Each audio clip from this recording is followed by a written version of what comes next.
Right, muri Zimbabwe pane video randinaro randida kuratidzai panapa remusikana kana kuti mukadzi uyo akamitiswa nababa vake.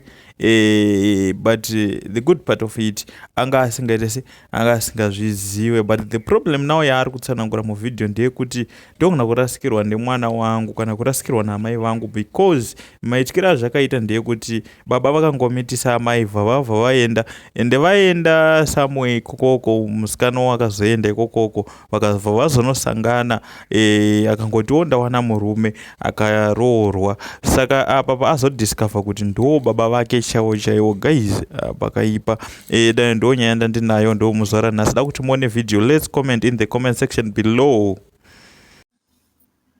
Vanhu vaMwari makadii henyu? Inini ndauyawo nenyaya yangu iri bit sensitive, asi ndokumbira vanhu vaMwari kuti musandijaje. Chandiri kuda ihelp at this point, because ndiri kuona ndinogona kurasikirwa nemwana wangu, ndinogona kurasikirwa futi namai vangu. Nyaya yangu yakamira yakadai so. Amai vangu vakandibereka ndobva vandikudza. Pakundikudza kwakandiita amai havana kubvira vakandiudza baba vangu. Saka amai vangu vakanga vari mubhodha vachiita zvekuenda kunana South Africa, kunana Namibia.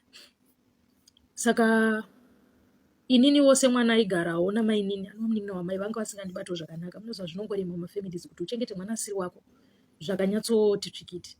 Ndakabva ndazotanga kuita musikanzwa yevakomana, ndichibva ndazosangana nevamwe baba vangu vakapromisa kuti vaizondichengeta, ndobva baba vaiva vandipa mwana. Baba vaiva vandipa mwana.